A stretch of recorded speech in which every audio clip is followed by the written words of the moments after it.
Quando a gente fala em revolução produtiva, a gente tem que abordar também a revolução no trabalho, tá? Porque a revolução produtiva, obviamente, vai afetar a relação de trabalho que se desenvolve a partir da revolução industrial. Então, relembrando, modo de produção, meio de produção, mais relações de trabalho. Perfeito? Antes da introdução da máquina, você tem uma relação de trabalho. Então vamos lá. Antes da introdução da máquina, máquina é meio de produção. Eu tinha uso de ferramentas. Beleza, ferramenta também é meio de produção. Então, antes da introdução da máquina, eu tinha que desenvolver a minha habilidade com aquelas ferramentas para produzir. Perfeito? A partir da introdução da máquina, o que a gente tem é a máquina substituindo parcialmente ou totalmente o trabalho humano.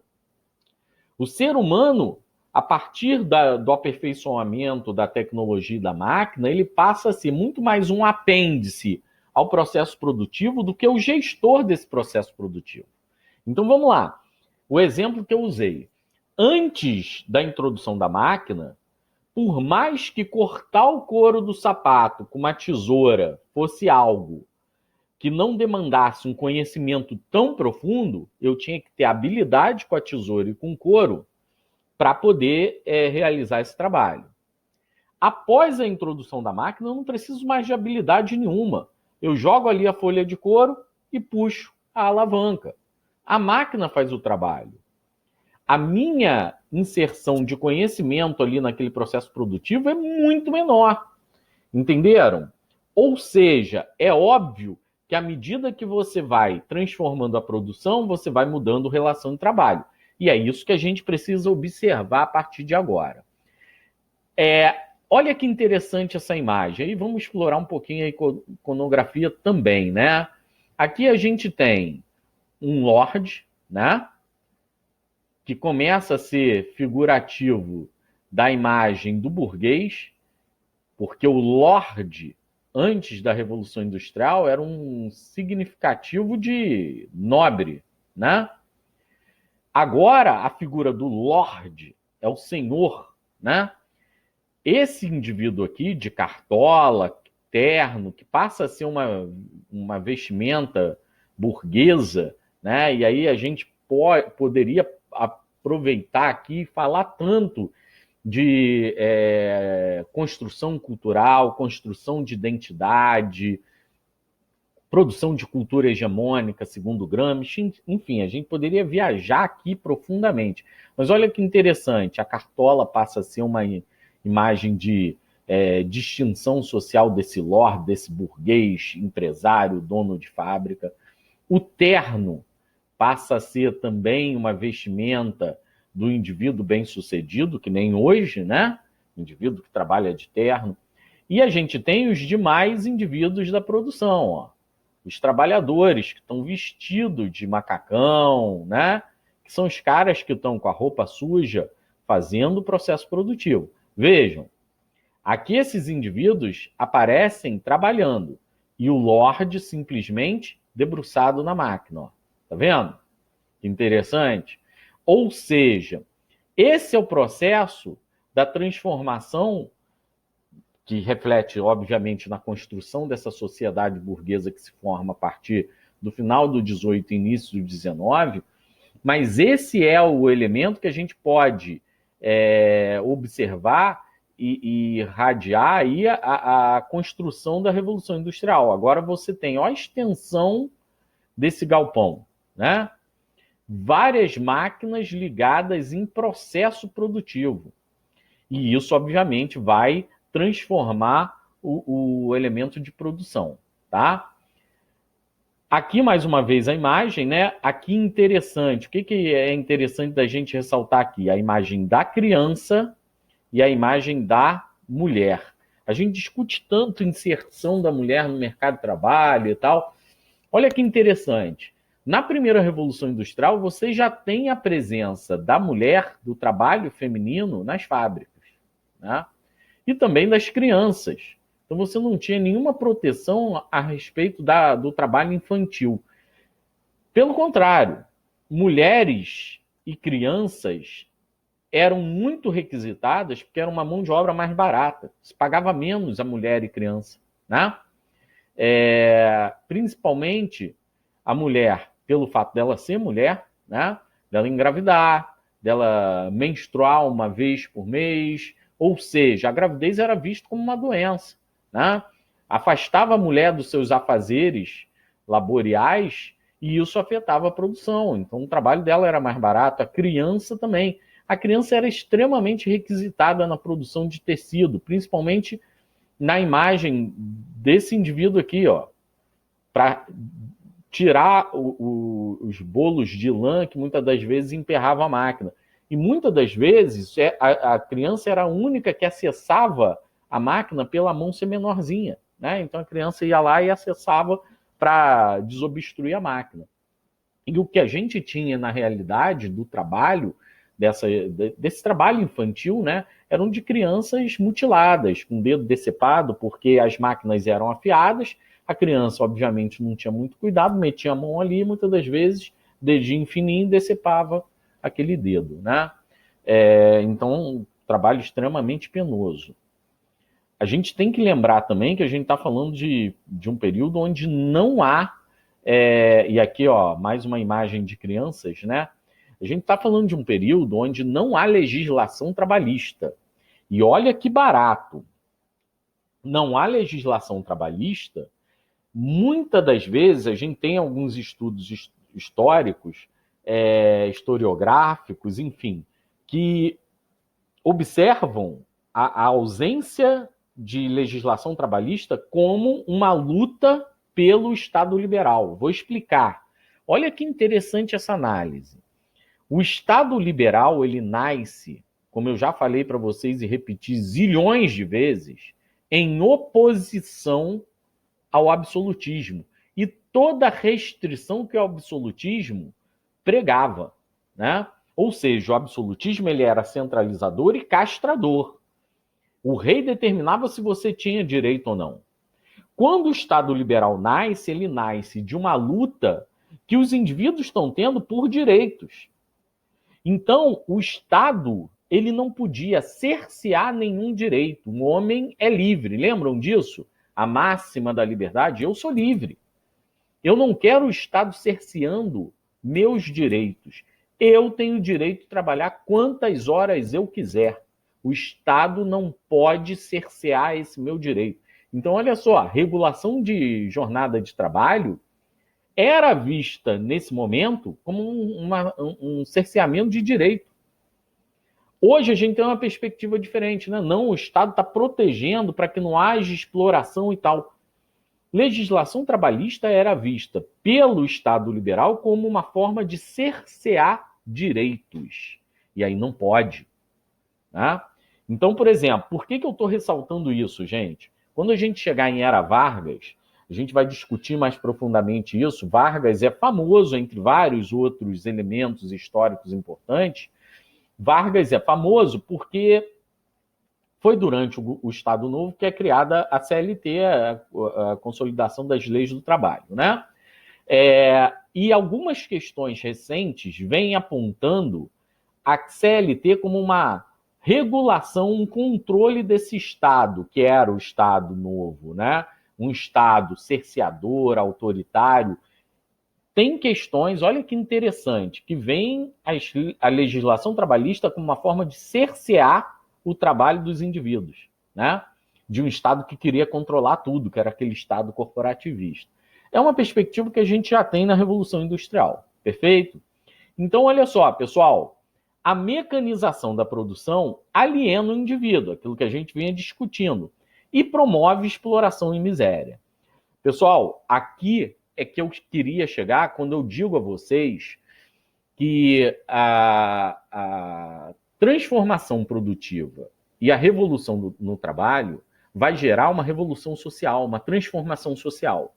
Por quê? Pensa no seguinte, se coloca no lugar daquele camponês que estava lá no campo, que é expulso da sua propriedade, onde historicamente as suas gerações anteriores habitaram, e esse cara é empurrado para a cidade. Ele chega na cidade, ele não tem emprego. ele não tem emprego. Ele chega na cidade, esse indivíduo está lutando para ser explorado, né? Ele está brigando para ser explorado. Olha que interessante. Esse cara, ele está querendo vender sua força de trabalho e ele opta por qualquer oportunidade, porque não há grande oferta de emprego. Pessoal, só um parêntese. Eu sei que essa aula está tendo muita informação, mas só um parêntese. Isso se chama, dentro de uma perspectiva histórica, ou melhor, sociológica, o que a gente poderia conceituar como exército industrial de reserva. Vou explicar esse conceito sociológico, tá? O que seria o raio do exército industrial de reserva? O exército industrial de reserva, ele se conceitua da seguinte forma: um contingente de indivíduos que não está inserido no meio de produção e que está aguardando ansiosamente para ser convocado. É o que a gente chama de exército industrial de reserva. Vou explicar esse conceito. São aqueles indivíduos que estão desempregados e que estão forçando a queda do valor da mão de obra. Por quê? Se você não tem quase desemprego, o valor da mão de obra aumenta, o valor do salário aumenta. Estados Unidos pré-crise de 29, você tinha quase o pleno emprego ali. Se você tem quase o pleno emprego, significa que se você precisar de um trabalhador, você tem que tirar o trabalhador da outra empresa. E para tirar o cara da outra empresa, principalmente se você precisar de um trabalhador especializado, você tem que oferecer um salário maior. Tranquilo? Ou seja, o desemprego ele força uma queda salarial. Por isso que até certo ponto o desemprego é inerente ao capitalismo. Para alguns empresários capitalistas, e aí é claro, eu não vou fazer um reducionismo aqui, né? Eu estou tentando criar uma análise para vocês. A economia é muito mais profunda do que essa redução que eu vou fazer aqui. Mas para alguns empresários capitalistas, para alguns setores capitalistas, o desemprego é importante, principalmente se o seu mercado consumidor não estiver aqui, estiver fora. Se você for de um setor de exportação, o desemprego é legal pra caramba, porque seu mercado está lá, aqui o desemprego força a queda de mão de obra, você está pagando um salário barato para o seu trabalhador, entenderam? Então a gente tem que entender o desemprego nessa dinâmica também. Então imagina a questão social que se gera nesse momento. O cara sai do campo onde ele tinha aquele mínimo de subsistência ali, ele complementava a sua necessidade, ele vai para a cidade. Na cidade, quando ele consegue trabalho, ele precisa trabalhar 16, 18 horas por dia, de domingo a domingo, sem folga semanal. Por quê? Porque ele ganha por hora. Se o salário é baixo, eu ganho por hora, para minimamente sobreviver com algum pouco de dignidade, pagar aluguel, me alimentar e tal, sustentar minha família, meus filhos e tal, eu preciso trabalhar mais. Quanto mais eu trabalhar, mais eu ganho. Então eu preciso trabalhar 16, 18 horas por dia, né? Isso não era imposto pelo patrão, não. Era imposto pela necessidade social que tinha sido criada na Revolução Industrial, sacou? E esses caras se subjugavam a isso, porque eles precisavam sobreviver, né? Então era uma pressão social muito grande. Imagina, eu sugiro a vocês, principalmente quem não assistiu, procurar Tempos Modernos e assistir. É um filme que eu adoro, já assisti milhões de vezes, todas as vezes eu acho mó barato. Eu tenho alma de criança, né? Mas enfim, sugiro vocês assistirem. Tempos Modernos é um filme que quer demonstrar a segunda Revolução Industrial, mas cai como uma luva para a primeira Revolução Industrial também. Tem uma cena maravilhosa, que é uma cena que o personagem Charlie Chaplin abre o jornal, ele está desempregado, ele olha lá, ofertas de emprego, ele mete o pé, sai correndo para a fábrica, ele chega na fábrica, uma multidão de gente esperando o portão abrir para entrar, para se candidatar ao emprego. Ele vai furando, todo mundo, ele entra e ninguém mais entra, né? É muito interessante, porque imagina a pressão social, cara. Você está chegando para trabalhar, você olha assim, aquela fila de indivíduos querendo seu emprego e pensando, pô, tomara que esse cara seja demitido hoje, porque eu preciso de emprego, né?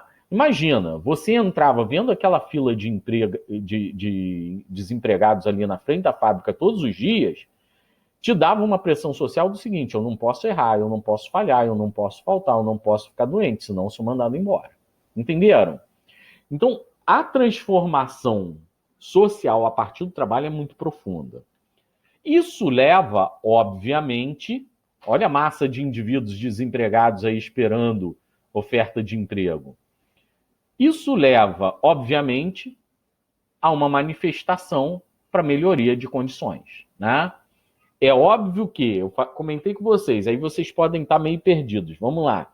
Ah, professor, mas você não comentou que os próprios indivíduos viam a criação de leis trabalhistas como uma inserção no direito e na liberdade do indivíduo, um cerceamento desses direitos? Sim, até certo ponto. Até o momento que esses caras veem que eles precisam da presença do Estado, ou muitas das vezes de uma corporação maior de indivíduos para lutar pelos direitos deles, ou para fazer que não o Estado, mas que os patrões percebam que precisam dos trabalhadores, né? Que os trabalhadores não são meras ferramentas de trabalho. Então aí surgem os movimentos sociais que vão ser interessantes pra caramba, né? O primeiro deles, o ludismo, que a gente reduz como movimento dos quebradores de máquinas, um movimento incisivo, violento, né? O nome vem da suposta liderança, Ned Ludd, né? Que seria a suposta liderança. O que os historiadores apontam é que, na verdade, Ned Ludd nunca existiu. Quando a polícia era chamada, os quebradores de máquina entravam na fábrica à noite, quebravam as máquinas. No dia seguinte, o empresário abria a fábrica para produção, encontrava as máquinas todas destruídas, chamava a polícia. Quando a polícia chegava, começava a interrogar os trabalhadores. E os trabalhadores, para fugir da culpa, falavam: não, eu ouvi dizer aí que a liderança de um cara chamado Ned Ludd, Capitão Ned Ludd, e o movimento ficou conhecido como ludismo. O que os historiadores suspeitam é que, na verdade, essa figura nunca existiu, né? Era um líder fantasma. Um outro movimento, chamado de cartismo, que é um movimento menos incisivo, era um movimento por requisição de direitos e melhorias de trabalho, né? O cartismo era um movimento que denunciava a exploração, a situação precária que os trabalhadores passavam, e eles, na verdade, era uma requisição por direitos, né? E as trade unions, ou seja, os primeiros sindicatos, se assim a gente pode dizer, né? É uma forçação de barra usar a nomenclatura de sindicato para esse momento. Mas, assim, seria uma primeira forma de organização dos trabalhadores, tá? Seria o que a gente chama de trade unions. Então, aqui a gente pode perceber que a revolução no trabalho, ela já causa movimentos sociais. Esses movimentos sociais existiram vários, mas a gente pode ressaltar aqui os mais importantes: ludismo, cartismo e a formação das trade unions. Beleza? Pessoal, seguindo. Outro ponto interessante que a gente falou lá no começo da aula: revolução nos transportes. Pessoal, revolução nos transportes. Primeiro, no transporte de passageiros, aumentando a dinâmica do trabalho, então isso vai ter interferência social também, né? E o transporte de cargas, intensificando a distribuição de matéria-prima e produto. Pessoal, olha só, aqui a gente tem a evocação do grande veículo, da grande revolução dos transportes nesse momento, que é a ferrovia, tá? Que promove essa revolução ao transportar rapidamente não só indivíduos, mas também matéria-prima e produto. Pessoal, se eu intensifico a chegada da matéria-prima, do produto base, carvão, por exemplo, às fábricas, se eu levo esses produtos mais rápido à fábrica, eu intensifico e acelero o processo produtivo. Se eu pego esses produtos, fruto da transformação industrial, e levo rapidamente para o porto, eu vendo mais rápido. Então, o transporte de matéria-prima e combustível, né, e o carvão vai ser o principal combustível da primeira revolução industrial. Mais para frente a gente vai comentar isso. Se chega carvão e matéria-prima mais rápido na fábrica, a produção se acelera. E se o produto, fruto dessa produção, chega mais rápido no porto, mais rápido eu vendo. Então, acelerar esse processo produtivo faz com que eu tenha, obviamente, um aumento da produção e ganhe mais dinheiro, né? Eu aumento a circulação de mercadoria e de capital. Entenderam? Ou seja, pessoal, a revolução nos transportes não é mera formalidade, não. Um dos grandes problemas que a gente passa no Brasil até hoje é esse. A gente não tem meios adequados de transporte. Então, a gente usa basicamente o transporte rodoviário. Há pouco tempo atrás a gente viu o problema que isso é. Se há uma greve de caminhoneiros, o Brasil para. Olha a força que esses trabalhadores têm. Olha a força de barganha, entenderam? Perceberam aquilo que eu estava falando lá atrás? Esses caras têm uma força de barganha. Por quê? Porque grande parte, se não quase totalidade do transporte de mercadorias que a gente tem no Brasil é feito por via rodoviária. Se você tivesse modos alternativos de transporte, uma greve dos caminhoneiros não afetaria tanto. E esses caminhoneiros não teriam um poder de barganha tão grande assim. Entenderam? Então, a revolução dos transportes faz parte, é um elemento preponderante para a gente, obviamente, pensar a revolução industrial. E quando eu digo transporte, eu estou ressaltando principalmente a distribuição de matéria-prima e produto, mas o próprio transporte passageiro. Foi o que a gente inaugurou a aula, abriu a aula. Né? O mundo é, ao mesmo tempo, muito pequeno e muito grande.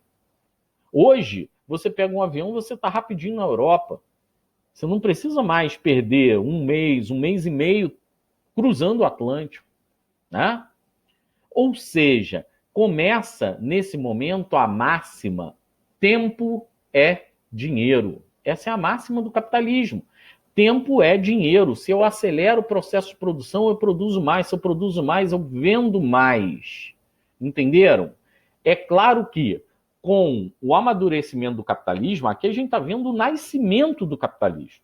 Com o amadurecimento do capitalismo, a gente vai ver que a velocidade de produção gera problemas também, né? Crise 29, por exemplo.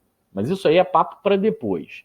Então, perceberam como a revolução dos transportes vai, de certa forma, trazer uma modificação social e econômica profunda?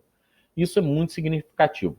Pessoal, só um detalhe que eu falei do tempo, eu esqueci de comentar com vocês. Uma transformação social também voltada ao que a gente falava da revolução do trabalho, e aí eu estou voltando aqui só para comentar com vocês, é o que a gente chama de ditadura do relógio.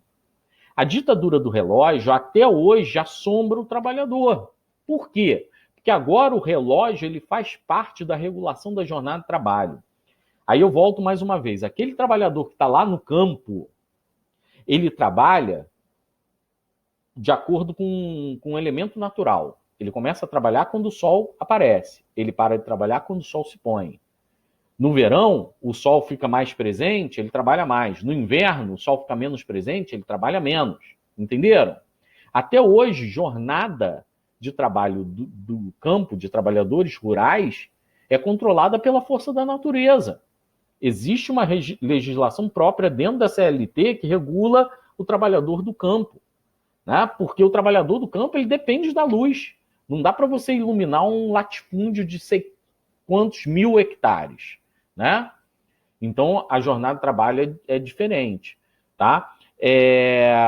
O grande diferencial agora é o seguinte: esse cara que estava no campo, ele está trabalhando numa fábrica. E olha que barato, aqui, ó, luz artificial. Né? Aqui é uma foto da segunda revolução industrial, a gente já tem energia elétrica, mas luz artificial. Com essa luz artificial, você pode botar a fábrica para funcionar 24 horas por dia se você quiser. Ou seja, o indivíduo passa a viver uma ditadura do relógio. Aí, mais uma vez, eu cito para vocês o filme Tempos Modernos. Brilhante. Tem uma hora que o Charlie Chaplin está fugindo da fábrica, e aí, mó barato, né? O cara tá fugindo da fábrica, a galera correndo atrás dele, querendo linchar ele, ele passa pelo relógio de ponta, ele volta, bate o ponto e começa a fugir de novo. Ele mete o pé. Ou seja, a ditadura do relógio está ali presente. Ele está sob risco de vida, porque ele ia ser linchado, mas ele passa pelo relógio de ponto, passa a ser mecânico, você bateu o ponto, né? Então é muito interessante a gente também, eu me lembrei aí, falei do tempo, falar da ditadura do relógio. Perfeito? Bom, e aí outras consequências. A gente já está indo para o final da nossa aula. Outras consequências. Vamos lá, algumas consequências importantes. Primeiro, poluição. Essa imagem aí representa muito bem a poluição. Pessoal, Londres e as principais cidades inglesas eram cidades descritas como cidades cinzentas e marrom. Marrom pela cor daqueles tijolinhos das fábricas, né? Em cinzenta pela fumaça. A fumaça da queima do carvão. O carvão era o principal combustível. A gente tem que lembrar, e aí eu não comentei isso até agora, né? Uma informação importante. A gente tem que lembrar que a força motriz da primeira Revolução Industrial é o vapor. E você só tem vapor se você esquenta a água. E para esquentar a água, você precisava de carvão. O carvão aqui, gente, não era o carvão vegetal, era o carvão mineral. Por isso que a Inglaterra vai ser uma das grandes nações industrializadas, e vai ser a primeira a se industrializar, porque tinha grande quantidade de ferro e carvão mineral, que eram fundamentais para a Revolução Industrial, cara. Ferro para produzir máquina, carvão para mover essa máquina. Então, a Inglaterra tinha grandes reservas de carvão e ferro. Ou seja, as minas de carvão e ferro eram fontes também de trabalho. E diga-se de passagem, dos trabalhos mais cruéis. O trabalhador de mina, nessa época, ele tinha basicamente uma redução da sua capacidade de vida absurdamente maior do que os outros trabalhadores, porque o cara vivia entrando na mina, ele respirava pó de carvão, aquilo causava um processo de pneumonia, numa época que você não tinha antibiótico, era morte na certa. Desabamento, outro processo de grande mortalidade dos mineradores, né? Fora a pouca oxigenação. E mais, era amplamente utilizada a mão de obra de criança nas minas, porque chegava num determinado momento que você cavava tanto que você não podia abrir um espaço muito grande na terra, porque a pressão da terra era muito grande, promovia desabamento. Então você ia abrindo buracos cada vez menores. Chegava num determinado momento que só a criança conseguia passar. Ó que crueldade, né? Então a poluição é um elemento. Para vocês terem uma ideia, descarte de resto de produção era feito no Rio. Então, por exemplo, a gente está falando de indústria têxtil. Tingimento tecido, você jogava tinta, tingia ali o tecido, onde era o descarte? Rio. O que a Inglaterra tem? Um processo de poluição de rio tão severo que, para vocês terem uma ideia, a Inglaterra ela passa no século XX tem que importar água potável, porque não tinha água potável para toda a população. E aí houve a necessidade de despoluição de rio para você ter água potável novamente na Inglaterra. Isso é surpreendente, absurdo, né? Transformação urbana, olha aí, as cidades, por exemplo, Manchester, uma cidade industrial, né? E aí você tem o centro da cidade não mais como um elemento de habitação, mas um centro urbano comercial, né? O centro urbano era comercial e produtivo. Então você espalha para a periferia as moradias, né? Daí a importância do transporte, né? Porque os trabalhadores estão ficando mais longe do centro, porque o centro passa a ser um centro comercial produtivo, né? Eu falei em Manchester, só um parênteses, olha que interessante. Manchester, para quem gosta de futebol, tem um time chamado Manchester United. E a camisa do Manchester United é uma camisa vermelha. Vermelha porque na segunda Revolução Industrial a gente tem o surgimento das doutrinas sociais, anarquismo, socialismo, comunismo, né? Cor vermelha. E o time de Manchester, o Manchester United, ele vai ser formado por trabalhadores de fábrica, né? Por isso a cor vermelha, né? Que representa aí o socialismo, o comunismo, enfim. É só uma curiosidade. Mas vamos lá, transformação urbana, né? As vias urbanas agora são utilizadas principalmente para a produção. Violência, que vem da desigualdade social, né? Você tem uma grande quantidade, uma grande quantidade de indivíduos que trabalham e uma pequena quantidade de uma alta sociedade, né? Essa alta sociedade é a burguesia proprietária, entesourada, né? A galera que tem grana.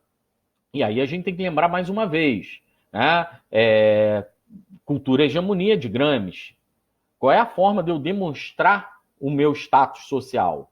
É através da materialidade. A burguesia vai trazer isso. É a roupa que eu visto, é o carro que eu ando, é o objeto que eu uso. E isso demonstra o meu status social e a que classe social eu pertenço, correto? Por isso que a construção de uma moda tipicamente burguesa. E aí, quem não assistiu a minha aula lá sobre cultura, é interessante assistir. A moda, eu mostrei ali o cara de cartola e de terno. Né? A moda vitoriana, a era vitoriana, que é o século XIX inglês, segunda Revolução Industrial, é a construção da moda burguesa. E é interessante, né? Porque são mudanças e permanências. O fato de você usar terno e cartola vem da aristocracia inglesa. Se copiam os nobres, mas se constrói uma roupa tipicamente burguesa, né? Muito interessante, uma roupa ligada ao trabalho. Então, há uma desigualdade social muito grande. Há esses indivíduos da alta sociedade que acumulam riqueza, uma grande massa de indivíduos que são, na verdade, indivíduos que vivem ali de um espectro de trabalho, né, de forma miserável, como a gente já pontuou. Essa desigualdade vai criar violência, né? Uma obra literária clássica do século XIX na Inglaterra é Sherlock Holmes. Sherlock Holmes era um detetive que desvendava crime, né? Londres era uma cidade escura, com uma desigualdade social muito grande, e a criminalidade imperava, a violência imperava. É uma consequência da Revolução Industrial. Perfeito? Pessoal, fechando a Revolução Industrial, a gente vai falar das revoluções em si. A gente vai tocar nesses assuntos mais para frente, tá? Mas aqui eu já desenho, esboço um quadro para vocês. A gente está falando aqui da primeira Revolução Industrial, né? Primeira Revolução Industrial, século XVIII. Hobsbawm vai pontuar a Revolução Industrial a partir de 1750, 60. Mas a gente tem que lembrar que, como a gente viu lá no início da aula, os primeiros motivadores da Revolução Industrial ocorrem desde a Revolução Puritana, atos de navegação, cercamento dos campos, tratado de Mito, e vem ocorrendo ao longo do processo de formação desse Estado liberal inglês. E o vapor vai ser a fonte de energia. Cuidado, não confundam combustível com força motriz, tá? Tem muita gente que marca lá qual é a fonte energética da Revolução Industrial. Carvão. Carvão é combustível. A fonte energética é o vapor. A segunda Revolução Industrial vai ser realizada no século XIX. Aí não dá para a gente pontuar uma data, porque a segunda Revolução Industrial tem como característica a existência da Revolução Industrial em vários países, principalmente europeus, mas não só. Japão, Estados Unidos também participam dessa segunda Revolução Industrial. Então, cada país vai ter o seu processo próprio dentro da sua temporalidade. Mas o que marca aqui a segunda Revolução Industrial em relação à energia é a eletricidade. Não só a eletricidade, tá? Mas a gente tem uma força motriz também da combustão, né? Mas aí não mais do vapor, vinda através do combustível. Qual combustível? Petróleo. Principalmente o petróleo, tá? O carvão, ele não deixa de ser um combustível importante. Mas aqui a gente tem o petróleo, né, produzindo motores à explosão de combustão e à eletricidade. É uma grande revolução, uma grande transformação, óbvio, né? O que antes você tinha que ter uma fábrica gigantesca, porque você tinha que colocar para mover as máquinas uma caldeira, né, para esquentar a água e essa água virar vapor. Agora você não precisa mais. Você tem uma máquina que você pluga na parede e ela funciona, energia elétrica. Então você pode ter áreas menores de produção. Ah, professor, e daí? E daí, muito simples. Você paga menos imposto predial, né? Você paga menos imposto de serviço. Ou seja, você tem a possibilidade de reduzir o